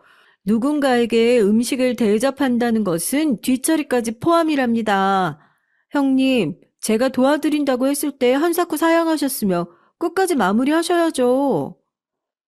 동서, 솔직히 말해봐. 동서 어른들한테 인기 없지? 갑자기 그게 무슨 말씀이세요? 어른들한테 인기라뇨? 뒤처리 하시라는 말씀 드렸을 뿐인데 그게 무슨 상관이 있는데요? 아니, 나한테 틱틱거리면서 말하는 거 보니까 동서가 윗사람 마음에 드는 법을 몰라도 한참 모른다 싶어서. 그래서 방금도 나랑 어머니 보면서 그런 표정을 지었구나 싶기도 하고. 저는 너무 어처구니가 없어서 형님을 가만히 바라보고만 있었어요. 시어머니께 아부를 떨었다는 표현을 저렇게도 고상하게 말할 수 있구나 신기한 마음도 생기더라고요. 제 마음속은 전혀 모르면서 저처럼 해서는 사회생활을 제대로 할 수 없다는 둥 윗사람이 딱 마음에 들어 하지 않을 유형이라면서 주절주절거리는데 도대체 언제까지 얘기를 할 건가 싶은 마음이 들었죠. 그래서 형님께서 하고 싶은 말이 뭔데요? 가서 주방 정리하라는 말이 그렇게 어려우세요? 그리고 제 사회생활은 형님 걱정과 달리 아주 잘하고 있으니까 신경 쓰실 필요 없답니다. 동서는 좀 사람이 부드럽게 말하는 법을 배워야겠다. 그리고 내가 지금 말하잖아. 동서더러 좀 치우라고. 일하러 다시 들어가 봐야 되거든. 동서야 위에서 시키는 대로 하면 그만인 사람이지만 나는 내가 시키는 사람이라 내가 없으면 일이 돌아가질 않아서. 형님, 지금 뭐 하는...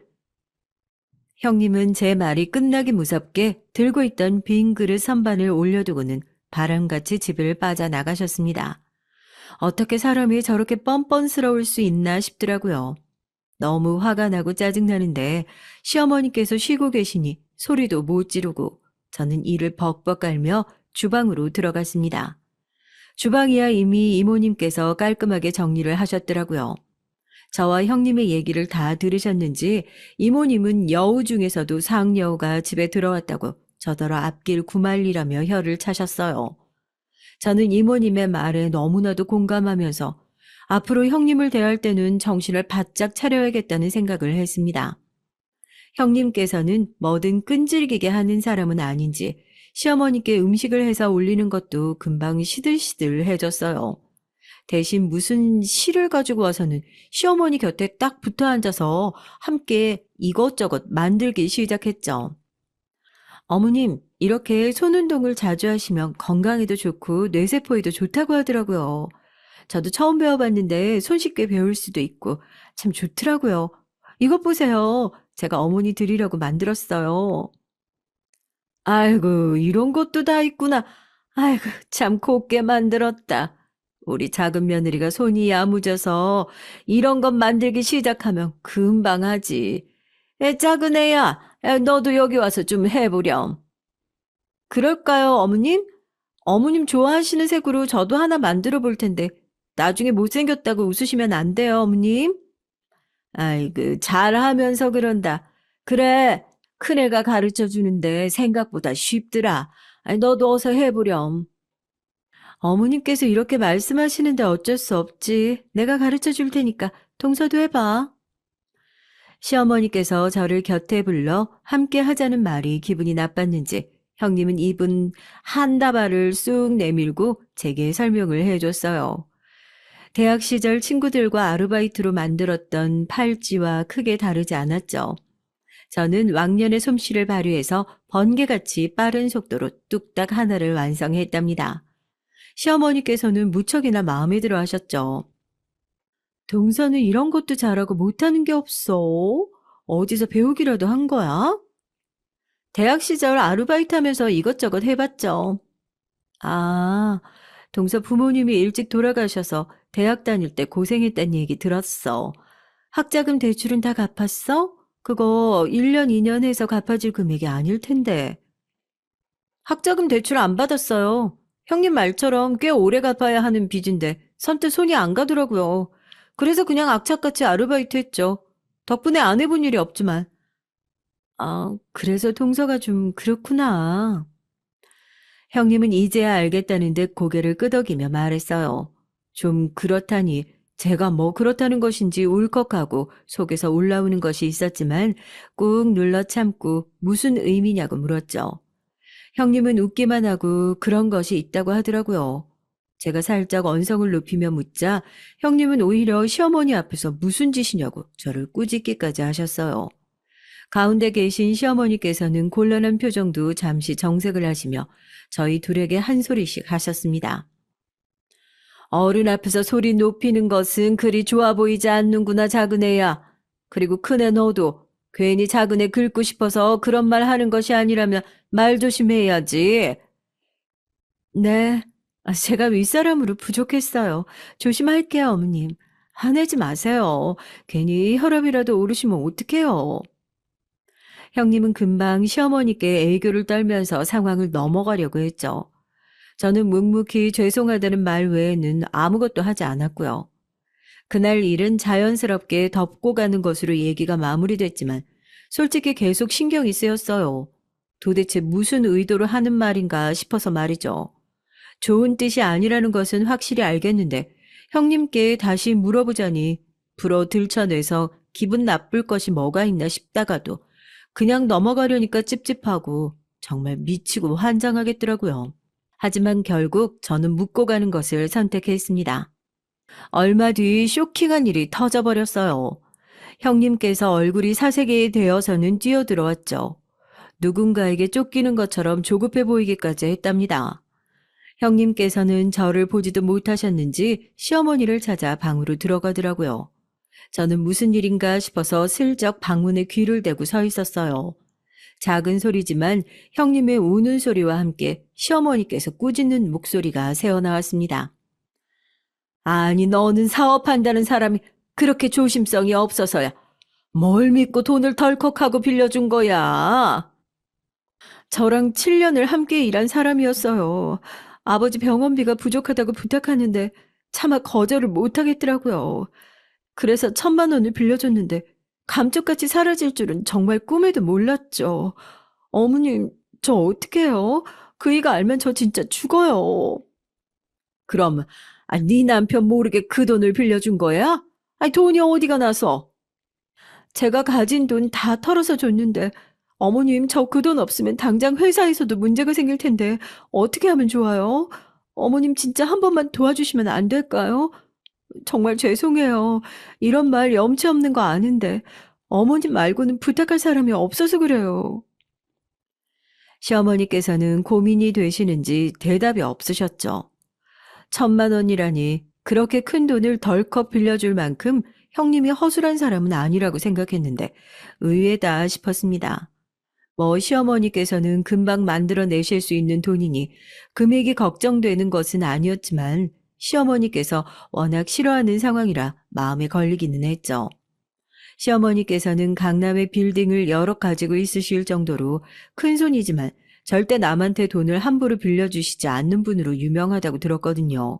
남편도 어릴 때 아무리 친하고 믿을 수 있는 사람이라도 절대 돈거래는 하는 것이 아니라고 귀에 못이 박힐 정도로 들었다고 말했고요. 시집 와서 제가 처음으로 남편의 통장을 관리하게 됐을 때 시어머니께서 저를 불러서 하신 말씀이 있으셨거든요. 친하면 친할수록 절대 돈은 빌려주면 안 된다는 말이죠. 시어머니께서 가장 싫어하는 행동을 했는데 형님께서 과연 잘 넘길 수 있을까 싶었답니다. 한참 동안 형님의 우는 소리만 들리더니 시어머니께서는 이번 한 번만이라고 하시면서 계좌번호를 불러보라고 하시더라고요. 저는 급하게 자리를 떠나면서 시어머니께서도 형님이 저렇게 매달리시는데 어쩔 수가 없으신가 보다 했어요. 곧 형님이 나오시는데 저랑 눈이 마주쳤죠. 형님, 그냥 가시게요? 오늘은 내가 동서랑 말 섞고 싶은 기분이 아닌데 다음에 봐. 형님은 들어올 때와는 또 다른 의미로 빠른 의미로 뛰어나갔죠. 저는 고개를 절레절레 흔들며 활짝 열린 문을 닫기 위해 나갔는데 형님이 어디론가 전화를 하더라고요. 그 모습을 보는데 무슨 공포 영화를 보는 기분이 들 정도로 섬뜩했답니다.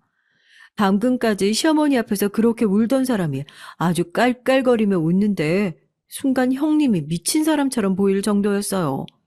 저는 그렇게 멀어지는 형님을 보면서 뭔가 껄끄러운 기분이 들었지만 그냥 넘겨버렸죠. 시어머니께서도 아주버님 모르게 돈을 빌려주셨는데 제가 누구한테 말하겠나 싶어서 말이에요. 그렇게 돈 사고를 치고 나서 형님께서는 더 지극정성으로 시어머니를 찾아왔어요. 다만 달라진 것이 있다면 시어머니께서 예전 같지 않으셨죠. 함께 어디를 가자고 해도 괜찮다고 하시고 형님이 준비한 음식이라고 해도 몇 숟가락 뜨지 않고 물리실 정도였어요. 그랬던 적이 한 번도 없으셨는데 말이죠. 형님도 이상함을 느끼셨는지 시어머니께 혹시 자신에게 화가 나셨냐고 물어보실 정도였답니다. 시어머니께서는 아니라고 하셨지만 형님께서는 시어머니께 매달려 화내지 마시라고 자신이 잘못했다고 사과를 했죠. 시어머니께서는 제 눈치를 보시면서 차마 말씀도 못하시고 한숨만 내쉬셨습니다. 아마도 형님이 사고치신 얘기를 하고 싶어 하시는 눈치시기에 슬쩍 자리를 빠져나왔어요. 그날 형님께서는 뭐가 그렇게 서러운지 눈물을 뚝뚝 흘리면서 집으로 가셨고요. 이번만큼은 저도 듣고 있을 상황이 아니라 무슨 말이 오간 건지는 모르지만 그 형님께서 시어머니께 한 소리 들었다는 것이 솔직히 꽃이다 싶긴 했어요. 그날 이후 한동안 시댁은 평화로운 날들이 이어졌습니다. 형님이 와서 휘젓고 가는 일도 없어서인지 정말 마음이 편하더라고요. 하지만 세상 일이 다 그렇잖아요. 좋은 일만 생기나 싶다가도 믿을 수 없는 일이 덜컥 닥치기도 하죠. 저희 집도 마찬가지였습니다. 갑자기 멀쩡하게 외출하셨던 시어머니께서 응급실에서 계시다는 연락이 왔더라고요. 그것도 제가 일하는 병원 응급실로 말이죠. 저는 하던 일도 다 내팽겨치고 당장 응급실로 달려갔어요. 이미 남편이 내려와 있더라고요. 운전기사님의 말씀으로는 차에서 갑자기 기절을 하셨다는데 이유를 모른다고 하셨어요. 저는 손발이 점점 떨려서 서 있을 수도 없을 만큼 너무나도 힘들었습니다. 겨우 벽을 잡고 서 있는 것이 전부였죠. 곧 의사 선생님께서 나오셔서는 뇌혈관에 이상이 생겨 급하게 수술을 해야 한다고 하셨어요. 저는 그대로 바닥에 주저앉았죠. 남편과 의사 선생님께서 심각하게 얘기를 하시는 동안에도 저는 차가운 바닥에서 눈물만 뚝뚝 흘리고 있었답니다. 여보, 괜찮아? 심각한 수준은 아니래. 급하게 수술하면 괜찮을 거야. 당신도 강 교수님 알지? 우리 병원에서 이 분야는 최고야. 그분이 직접 해주신다고 하셨으니까 너무 걱정하지 마. 당신 이렇게 있으면 어머니 나오셔서 얼마나 마음 아파하시겠어. 그래, 내가 정신 차려야지. 당신 형님이랑 아주버님한테 연락했어? 아주버님은 일본에 계시니까 그렇다 치고 형님은? 오시겠지. 우선 수술 들어간다고 음성 남겼으니까 오시겠지. 형은 가장 빠른 비행기 탄다고 아까 연락 왔어. 저는 남편의 말에 고개를 끄덕이고는 수술실만 바라봤어요. 제 상황을 알게 된 동료들이 급하게 저의 빈자리를 채워준 덕분에 저는 수술이 끝날 때까지 그 자리를 지킬 수 있었죠. 얼마의 시간이 흘렀는지 초조하게 안내판만 지켜보고 있는데 시어머니의 수술이 끝났다는 표시가 뜨더군요. 곧 강 교수님께서 나오셔서는 수술은 성공적이며 중환자실로 먼저 올라갈 것이라고 말씀해 주셨어요. 저도 정말 모르게 믿지도 않는 종교를 찾아가며 감사합니다 소리가 저절로 나왔죠. 저는 강 교수님에게 몇 번이나 허리를 굽혀 인사를 드렸습니다. 형님은 시어머니의 수술이 끝나고 나서야 나타났어요. 지금껏 어디에 있었느냐고 따지고 싶었지만 병원이라 꾹 눌러 참았죠. 형님은 어떻게 이런 일이 있을 수 있느냐고 병원이 떠나가라고 소리를 높이며 눈물을 터뜨렸습니다. 저는 그런 형님을 말리려고 했지만 형님은 그럴수록 더 큰 소리로 울었죠. 주변 사람들이 저희 쪽을 힐끗 보면서 안 됐다는 표정을 짓고 있다는 것이 느껴졌어요.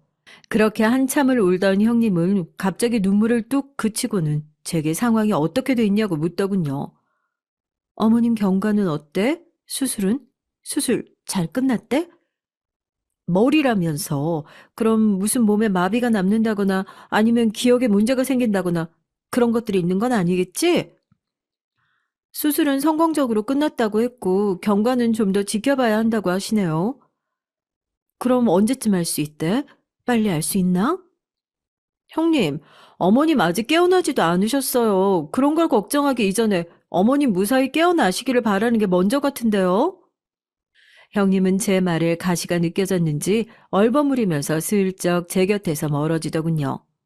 시어머니께서는 생각보다 늦게까지 깨어나지 못하셔서 저는 점점 초조해졌습니다. 어느 순간 형님은 보이지도 않았죠. 얼마를 더 기다렸을까요? 드디어 시어머니께서 깨어났다는 소식을 전해 들었습니다. 중환자실이라 다 함께 들어갈 수는 없었지만 강 교수님 말씀으로는 걱정할 필요는 없을 것 같다고 하셨어요. 정말 하늘이 도왔다는 생각뿐이었죠. 하지만 약간 움직이시는데 불편함이 남아있을 수 있다고는 하셨지만 저는 다 상관없었습니다. 깨어나는 것이 좀 늦으셨을 뿐 시어머니께서는 의외로 빠른 속도로 회복을 하셨어요. 저는 매일같이 병실에 들러 시어머니의 팔다리를 안마해 드렸죠. 이렇게 자꾸 안마를 해주는 것이 도움이 된다고 들었거든요. 그런데 놀라운 사실은 우리 형님이었습니다. 첫날 시어머니께서 정신을 차리셨을 때는 무슨 대성통곡까지 하면서 병실이 떠나가라 할 정도로 울면서 아주버님이 달래신다고 고생을 하셨거든요. 그런데 그 뒤로는 완전 발길을 뚝 끊으신 것이 너무 가증스럽더라고요. 시어머니께서도 따로 말씀은 하지 않으셨지만 서운해 보이셨고요. 어머님, 어디 불편한 곳 없으시죠? 이제 다음 주에 퇴원도 된다고 하니까 조금만 참으세요. 어머님 드시고 싶은 음식 없으세요? 이모님이 상다리 부러져라 준비해둔다고 잔뜩 벼르고 계신데. 뭘 그렇게까지. 난 너야말로 매일같이 여기서 쪽잠을 자서 피곤하지 않아? 피곤하기는요. 저 아직 튼튼하거든요. 걱정 마세요. 시어머니께서는 저의 밝은 목소리에 웃기만 하셨습니다. 하지만 시어머니께서는 누군가를 찾는 것처럼 자꾸만 입구를 보셨죠. 저는 본능적으로 형님을 찾는다는 것을 알겠더라고요. 저는 형님이 많이 바쁘시는 것 같다고 상황을 넘겼어요. 진짜 그동안은 아주 문지방이 다를 기세로 시어머니를 찾아와서는 딱 옆에 붙어서 난리도 그런 난리가 없었는데 말이죠. 물론 저는 전화를 몇 번 하기는 했는데 형님은 바쁘다는 말만 계속할 뿐이었답니다. 시어머니께서 퇴원하시고 드디어 집으로 돌아오셨어요. 시어머니께서 병원에 계신 동안 남편은 시어머니께서 편하게 이동하실 수 있도록 곳곳에 지지대도 설치하고 중간중간에 있던 턱도 정리를 깔끔하게 했답니다. 시어머니께서는 내심 마음에 드시는지 기분 좋아 보이셨죠. 그때였습니다. 어머님, 퇴원 축하드려요. 제가 일이 너무 많아서 찾아뵙지도 못했고 죄송해요. 그래, 바빴다니 어쩔 수 없지.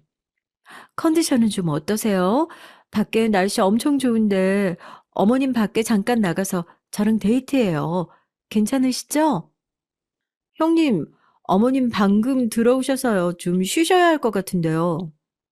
동서, 내가 지금 어머님이랑 얘기하는데 동서가 끼어들 건 아닌 것 같은데. 어머님, 저랑 잠깐 나갔다 오시는 거 괜찮으시죠? 네. 오늘 좀 피곤하구나. 쉬고 싶어. 다음에 나가자. 시어머니께서는 제게 손을 뻗으시기에 안으로 모시고 들어갔죠. 형님께서는 시어머니께서 거절할 것이라고는 조금도 생각하지 못한 얼굴이었어요. 시어머니께서 쉬시도록 하고 나오니 형님이 바로 저한테 얘기 좀 하자고 하더라고요. 솔직히 형님하고는 하고 싶은 말도 듣고 싶은 말도 없었지만 우선은 따라갔습니다. 동서, 어머님 무슨 일 있으셔? 아니 갑자기 나한테 왜 찬바람이래? 글쎄요. 저는 잘 모르겠는데요. 어머님께서 오늘 많이 움직이셔서 피곤해 그러시는 것뿐인데 형님께서 너무 예민하게 반응하시는 거 아닐까요? 아니야. 그동안 한 번도 이런 일 없었다니까. 이상해.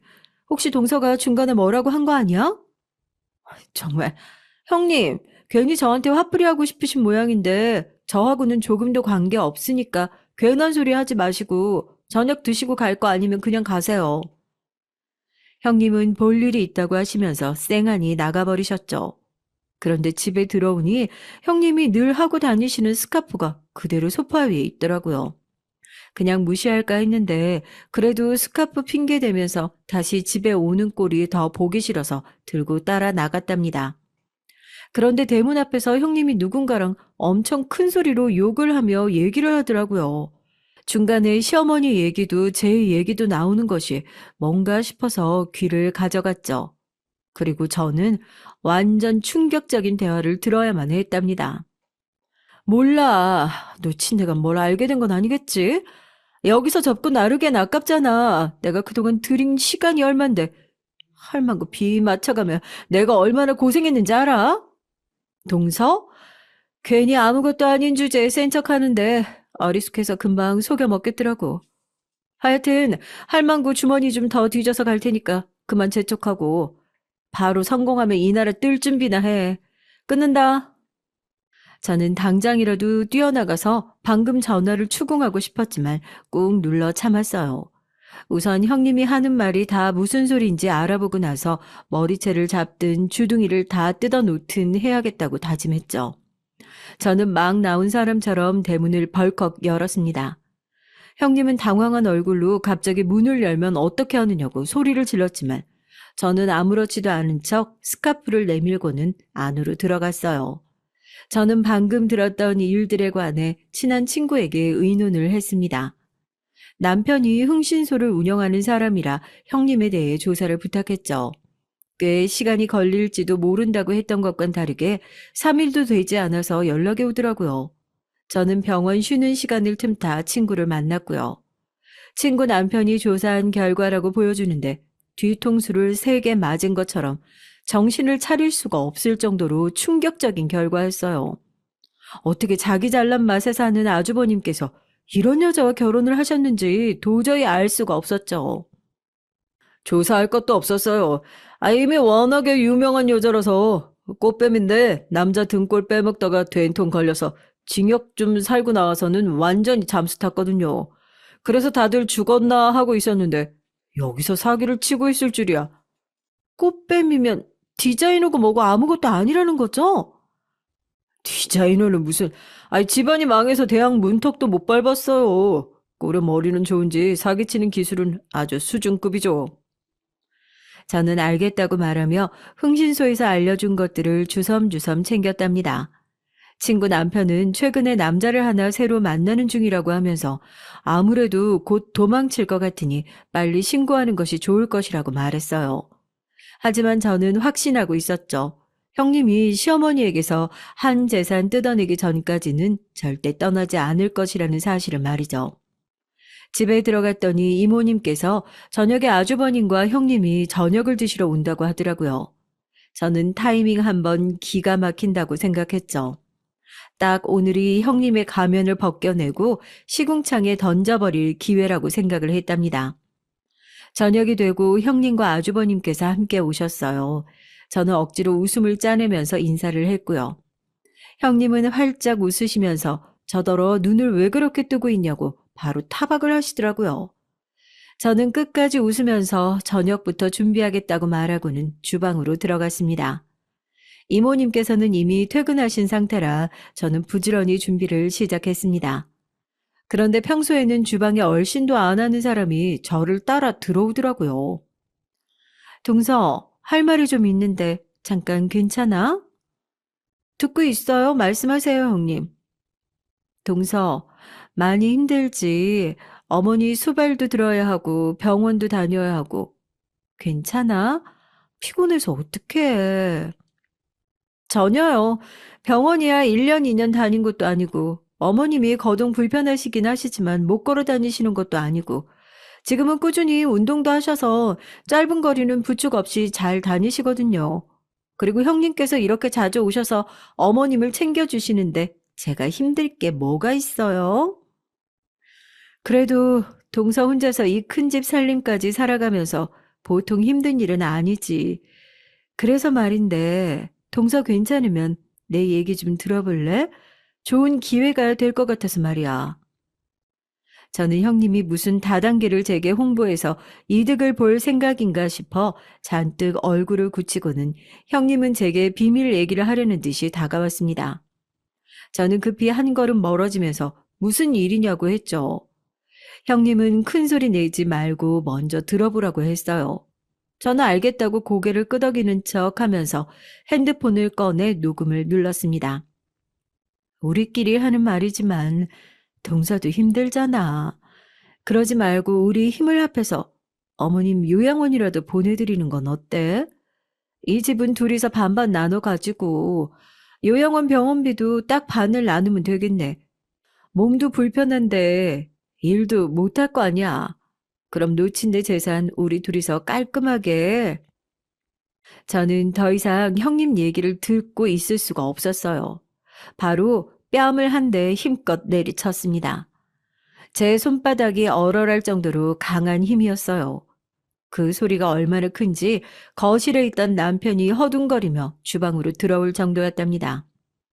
남편은 씩씩거리며 서 있는 저의 모습과 뺨을 움켜쥐고는 당황하는 형님을 번갈아 보더니 무슨 일이냐고 물었어요. 뒤따라 들어오신 아주버님께서는 형님의 모습에 소리를 지르며 저더러 무슨 짓을 저질렀냐고 했죠. 저는 시큰거리는 손목을 돌리면서 꾹꾹 눌러 참았던 분노를 터뜨렸습니다. 이년이 지금 미쳤네, 미쳤어. 어디서 감히 그런 소리를 해? 내가 안 그래도 오늘 네 년이 어떤 년인지 싹 다 얘기하려고 했는데 아주 네 무덤을 네가 파는구나. 뭐? 2년? 동서, 지금 나한테 뭐라고 그랬어? 아무리 배운 게 없어도 그렇지. 나 동서보다 윗사람이야. 형님이라고. 너는 뭘 그렇게 많이 배웠다고 말끝마다 사람 무시하는 소리야? 그렇게 많이 배워서 너는 사람들한테 사기나 치고 다니니? 이 꽃뱀아? 제 말에 충격을 받은 것은 아주버님과 남편뿐이었어요. 제 목소리가 컸는지 시어머니께서도 비틀거리며 나오셨죠. 저는 급하게 시어머니께 다가가 안에 들어가 계시라고 말씀드렸지만 시어머니께서는 이게 다 무슨 소리냐며 하나도 빼놓지 않고 다 얘기를 하라고 하셨어요. 겨우 시어머니를 거실로 모신 저는 방금 녹음한 형님과의 대화를 들려드렸죠. 형님은 제가 녹음을 할 것이라고는 조금도 생각을 못했는지 금방 얼굴이 하얗게 질리더니 뒷걸음질 치더군요. 남편은 그런 형님이 도망가지 못하도록 바로 문 쪽으로 몸을 날렸습니다. 아주버님께서는 제대로 서 계시지도 못하고 그대로 바닥에 주저앉으셨죠. 형님은 이를 꽉 깨물고는 갑자기 바닥에 납작 엎드리더니 어머니께 싹싹 빌기 시작했습니다. 요즘 회사가 힘들어서 돈에 눈이 멀었어요. 어머님, 정말 죄송합니다. 죽을 죄를 졌어요. 두 번 다시 그런 생각하지 않겠습니다. 어머님, 딱 한 번만 용서해 주세요. 정말 죄송합니다, 어머님. 당신 어떻게 그런 말을... 어머니가 얼마나 당신을 챙겨주셨는데 어떻게 그런 소리를 할 수가 있어? 여보, 미안해요. 내가 너무 급해서 정신이 나갔었나 봐. 진짜 잘못했어. 어머님, 잘못했어요. 아주 지랄을 해요. 시트콤 찍어? 회사 같은 소리 한다. 보다 못한 제가 큰 목소리로 형님의 애원하는 목소리를 싹둑 끊었습니다. 시어머니께서는 저의 거친 말에 많이 놀란 듯 저를 바라보셨지만 저는 애써 그 시선을 무시하고는 성큼성큼 제 가방으로 가서는 낮에 친구 남편에게 받은 자료를 보란 듯이 형님 앞으로 던졌습니다. 수많은 사진들이 형님 머리 위로 쏟아져 내렸어요. 그 사진에는 형님이 과거 사기를 치고 다녔던 사진은 물론 최근 남자와 만나 계획을 세우는 것까지 아주 꼼꼼하게 기록되어 있었답니다. 형님은 허둥거리며 사진을 쓸어 모으려고 했지만 이미 남편과 아주버님의 행동이 더 빨랐어요. 아주버님은 손에 든 사진과 형님을 번갈아 바라보며 이게 다 뭐냐고 소리를 질렀죠. 형님은 모든 것이 들통났다는 것을 깨닫고는 도망치려고 했지만 남편이 조금 더 빨랐습니다. 디자이너? 대학 졸업도 못했으면서 무슨 디자이너 같은 소리를 해. 뭐 하나라도 거짓말이 아닌 게 있어야지.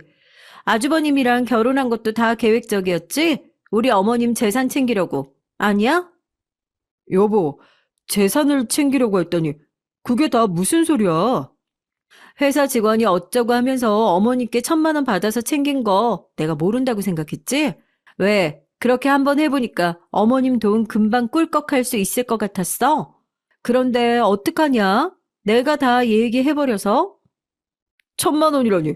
재수씨, 이게 다 무슨 소리입니까? 어머님께서 1,000만 원을 이 사람한테 주셨다뇨. 어머니, 아니죠? 뭐라고 좀 말씀해보세요. 충격을 받은 아주버님께서 버럭버럭 소리를 질러가며 어머님께 물었지만 어머님께서는 눈을 감고 앉으셔서는 한마디 말씀도 하지 않으셨어요. 저는 그날 제가 몰래 들었던 대화 내용을 하나도 빼지 않고 다 얘기를 했죠. 제 말이 길어지면 길어질수록 형님의 얼굴은 점점 흑빛으로 변했습니다. 형님은 어떻게든 이 자리를 벗어나려는 생각인지 눈치를 보더니 바람같이 현관을 향해 몸을 날렸습니다. 하지만 아주버님도 남편도 호락호락한 상대들이 아니었어요.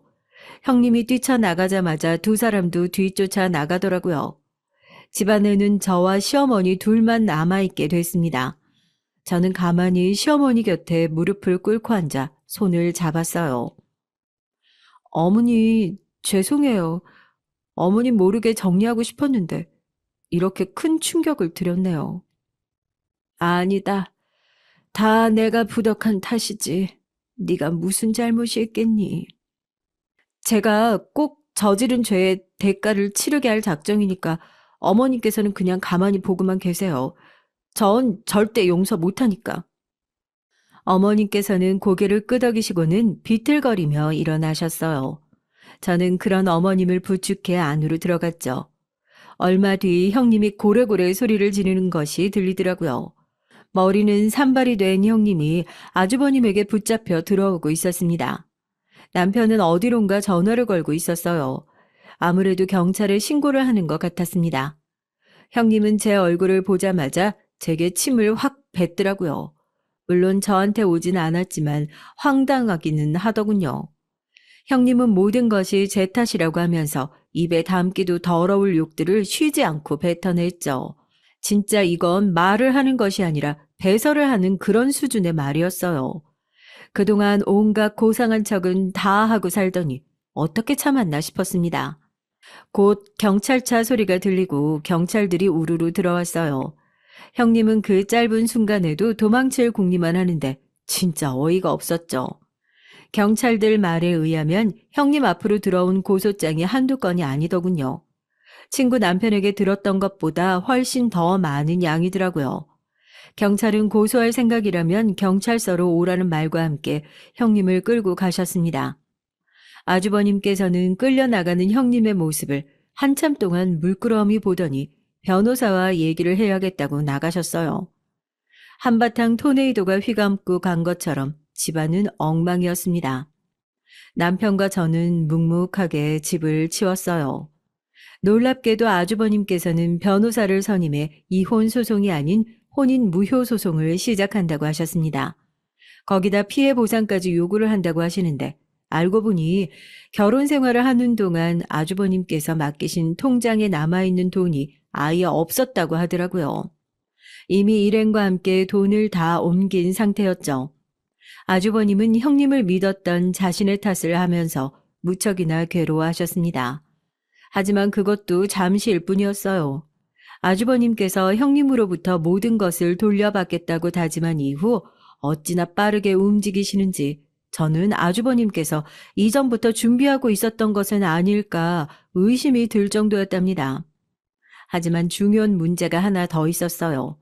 쇼킹하게도 시어머니께서 형님을 고소할 생각이 없다고 하시는 거예요. 가족들은 다들 할 말을 잃었죠.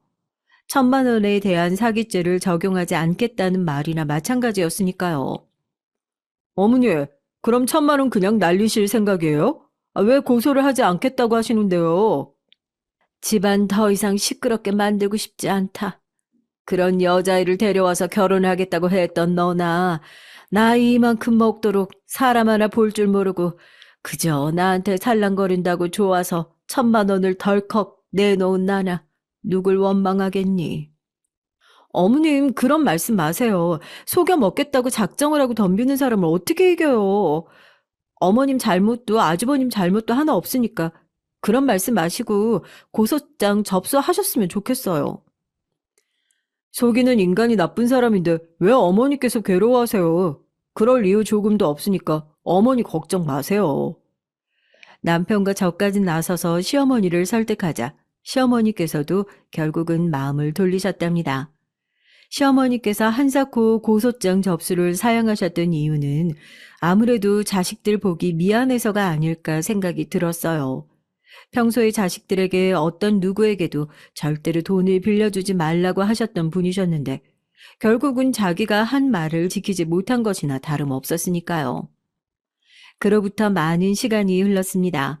아주버님께서는 바람대로 형님과의 혼인관계는 무효임을 법정에서 인정받고 예전과 조금도 다름없이 평범한 일상을 되찾으셨어요.